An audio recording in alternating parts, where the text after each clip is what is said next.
Саламатсыздар, урматтуу төрагалар, урматтуу аксакалдар, соңку кыргыз тарыхын жараткан инсандар, ал тарыхтын ичинде ачуусу да бар, таттуусу да бар, сыймыктан аардагы, уялаардагы барактары толтура. Бүгүн эми конституция жөнүндө сөз кылуунун кажети канчалык деңгээлде эле билбейм, муну бир жума баштап өткөрүп койсок жакшы болмок. Жана Медешерим Кулуч айтканда, ушул жерге бүтүн ошол азаматтардын баарын чакырып, эч болбосо кеч болсун деген принцип болуп атса керек. Кыргызда бир керемет макал бар. Биздин конституциядан дагы ыйык, конституциядан дагы бийик. Бул макал лакаптар. Ошол макал лакаптарга таянып жашаса, биздин жашоо туура жолго түшмөк, адилеттүү турмуш болмок. Эмнеден баштайм мен? Таянаарың болбосо таамай сөздөн не пайда дейт. Таамай сөздөр айтылат бул жерден. Бирок аткарылбайт. Конституция мындай болду, андай болду. Дайым келген кишинин конституциясы эң мыкты, эң керемет, кынтыксыз, катасыз деп көкөлөтүп келдик туугандар, аксакалдар. Кайсы конституция боюнча референдум өткөндө туура эмес өттү деп айттык, айткылачы. Кайсы конституциянын редакциясы бүгүнкү күндө туура келбейт деп айттык, айткылачы. Шатыра шатман кол чаап, керемет эле керемет, жашоо ордунда турбайт, өзгөрүп турат. Мына бүгүнкү киргизген өзгөртүүлөрүңүз нактай элдин каалоосу болду деп ушул күнгө келдик. Кеп конституцияда эмес. Миң жолу икрам кеп конституцияда эмес. Кеп коомду жана коомду башкарган бийликте. Дүйнөлүк өлкөлөрдөгү конституция тууралуу урматтуу төрагалар могул жерде отурган жакшы билет, маалыматтары бар. Англия конституциясы жок эле жашайт. Адам укуктары керемет деңгээлге жеткен. Бардык институттар өз укуктарын мыкты билет. Израилде 12 мыйзамдан турган мыйзам түркүмдөрү бар. Ошону менен жашашат, конституция жок. Мусулман өлкөлөрүндө билесиздер, Куран менен, андан кийинки хадистер менен, сүннөттөр менен жашайт. Эч кандай маселе жок. Дүйнөнү дүңгүрөтүп аткан өлкөлөрдүн бардыгы конституциясы жок өлкөлөр. Кеп инсанда, кеп адамда. Кеп ошол жердеги жазылган мыйзамдар канчалык деңгээлде сакталат. Биз айтып атабыз, 30 жылдын ичинде 32 жыл болуп атат. 10 жол өзгөртүү киргиздик, биз керемет болуп атабыз деп. Жок. Мына кошуна өлкөбүз Өзбекстан 31 жылдын ичинде биринчи жол өзгөртүү киргизди. Борбордук Азиядагы эң өнүккөн өлкө. Кеп конституцияда эмес, дагы бир жол айтам. Кеп ошол конституцияны ким колдонот, кандай колдонот? Мына урматтуу бүгүнкү жыйындын катышуучулары билесиздер, Америкада конституция 236 жыл башта кабыл алынган. Бир да өзгөртүү киргизилген жок, 27 гана түзөтүү киргизилди.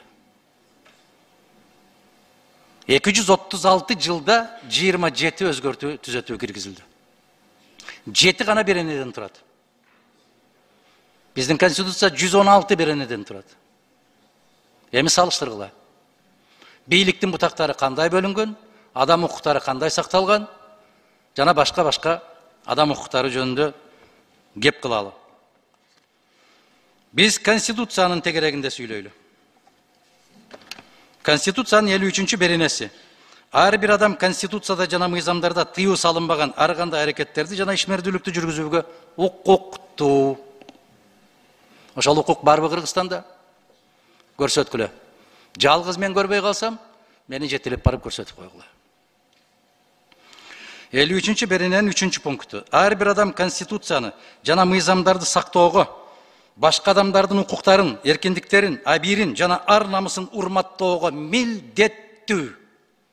Ар намыс сакталып атабы? 56-чы беренеси. Кыргыз Республикасында адамдын укуктарын жана эркиндиктерин жокко чыгаруучу же кемсинтүүчү мыйзамдар кабыл алынбайт. Бүттү. Конституциялык соттун төрагасы отурат. Конституция эң жогорку юридикалык күч жана анын талаптары түздөн түз иштетилет. Кыйшаюусуз иштетилет. Кандай десеңер ошондой дегиле. Эмне деп түшүнсөңөр түшүнгүлө. Бул талап. Менин талабым эмес. Мына могу жерде жазылып турат. Акылдуу кишилер кабыл алган конституция кыйшаюусуз аткарылсын деп атабыз биз. Бул менин конституциям эмес.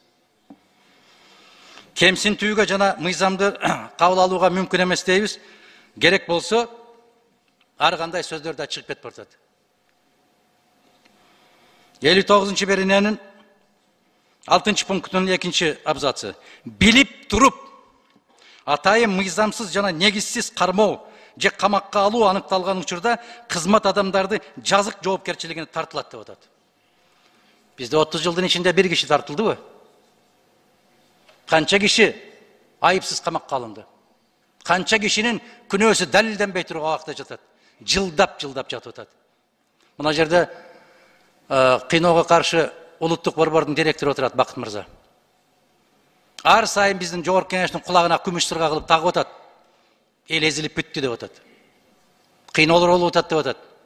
Сабоолор болуп атат деп атат. Биз эч нерсе билбегендей отурабыз ушул жерде.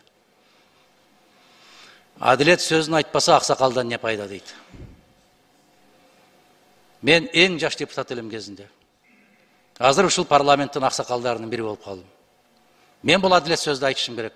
Башка аксакалдарды унукпаса, мен айтууга милдеттимин ушуну. Бүгүн да кыйноолор улантылып атат. Биз кол чаап аткан мезгилде дагы айыпсыз жатат түрмөдө. Эчен байкуштар жатат. Мына конституция. Бул жерде айтып атат. Бир да бир инсандын сот аркылуу күнөөсү мойнуна коюлмайынча аны кылмышкер деп атоого тыюу салынат деп атат. А бизде бузуку, провокатор, чыккынчы, ичирип кеткен, кылмышкер деген сөздөрдү биз кимдердин гана оозунан укпай атабыз? Кимдер гана ушундай аныктама бербей атат? Мен ушул жыйынга келбей эле койсомбу деген үмүтүм бар эле. Бир атанын балдарындай болуп, мамыр-жумур болуп, жакшынакай шапылдап, жаркылдап, күлүп отурганда көңүлдөрүнө чөктүрбөйүн деген да оюм бар эле. Кече ушул жыйын болот дегенди укканда айттым эле, эмне үчүн, кандай максатта, кандай форматта деп. Бир сөз уктум, сөзсүз эле жыйынтык чыгарыш керекпи деп. Жыйынтык чыкпаган жыйындан эмне кереги бар? Биз жыйынтык чыгарышыбыз керек. Могул жерде аксакалдар отурат. Ушул аксакалдар бүгүн оң терс жактарын айтышы керек эле.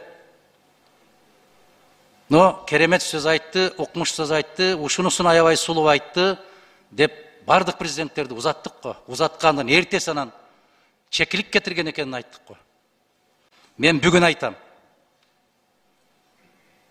Бүгүн айтам, мына кызыл китеп сакталбайт. Бир да бир нормасы сакталбайт. Кыргыз Республикасынын жарандары туулгандан баштап эркин жана өз пикирлерин, өз талаптарын эркин жыйын өткөрүп айта алат дейт. Өткөрүп көргүлө жыйынды бүгүн. Ачуу кишинин алдында гана өткөрөсүңөр дейт, Горкийдин алдында. Ага дагы шаардык мэрия тыюу салды. Кайсы эркиндикти айтып атабыз? Анан Медет Шеримкулов жакшы сөз айтты. Баш кесмекте барда тил кесмек жок деген улутпуз. Ошонубуз менен улукпуз дегендей сөз айттыңыз. Ошол улуктугубуз жоголду Медет Шеримкулович. Бүгүн могул жерде дагы жогорку кеңеште дагы сөз айтаардан баштап 90 толгонот. Көчөдө сөз айткандан 90 толгонот. Мына жакшылык жамандыктарда бирге болуп атабыз. Чыгып барганда мыкты, жакшы, туура айтып атасыз. Бирок бизди түшүнөсүз да дегендерди сиз дагы көрүп жүрөсүз. Биз да көрүп атабыз. Ойлоп коюңуз да, менде тигиден да, андай да, мындай да деген 90 шылтуан айтабыз, бирок айтпайбыз. Дуалга кадап атып, башыңа ай балта турса дагы бир жашоо, бир өлүм. Биз көкөлөтө бергенден көкөлөтө берип ушул жерге келдик. Кайсы президентти көкөлөткөн жокпуз, садагалар айткылачы. Кайсы президентти көкөлөткөн жокпуз? Ваше превосходительство, ваше высочество. Сиз бар үчүн күн чыгып атат. Сиз бар үчүн гүл гүлдөп атат. Сиз президент болуп келдиңиз, буй жылында туулупсуз, алмалардын гүлдөгөнүн караңызчы деп көкөлөтүп келген биз эмеспи? Ачуу сөз. Мен кечирим сурайм сиздерден. Бирок менин жүрөгүм мындан башка сөздү айта албайт бүгүн. Менин көзүм ушуларды көрүп турат. Менин акылым ушуларды түшүнүп турат. эгер башка дүнүйө, башка аламда жашап атсам, мен кечирим сурайм. Баарыңыздарды тизилген бойдон кете бериңиздер деп, анан бир жакшы бир келечекке баратабыз деп айткан сөздөн алысмын. Кайда баратканыбызды бир жараткан өзү билет. Кайда барып токторубузду дагы жараткан өзү билет. Муну майрамдоого менин укугум жетпейт, күчүм да жетпейт. Майрам күн катарында да көрбөйм. Эгерде ушул жердеги жазылган айтылгандардын бүтүндөй баары кыйшайсыз аткарылып атса, мен ушул китепти төбөмө көтөрүп алып жүргөнгө даяр элем. Бирок тилекке каршы андай эмес. Миңдеген түрмөдө жаткан адамдардын тагдыры менен монол залда отуруп кол чаап аткан адамдардын тагдыры эки башка. Ошолор ичип, ошолор жеп аткан тамак менен азыр чыгып биз ичкен чай, биз жеген тамактын экөөнүн эки башка. Экөөнүн тагдыры эки башка. Ошондуктан мен мындай той тамашаларга катыша да албайм, куттуу болсун деп айта албайм. Бир гана кайрыларым ушул: жараткан элиме акыл эс бер. Жараткан элиме сабырдуулук бер. Жараткан өзүң гана сактабасаң, биз көрпенделердин колунан келбей калды. Биздин акылыбыз жетпей калды. Биздин күчүбүз жетпей калды. Элге инсап берсин, иман берсин, акыл эс берсин. Имандуу эл жетекчилерди кайсы жолго салышты иман менен өзү билет. Рахмат, бар болуңуздар.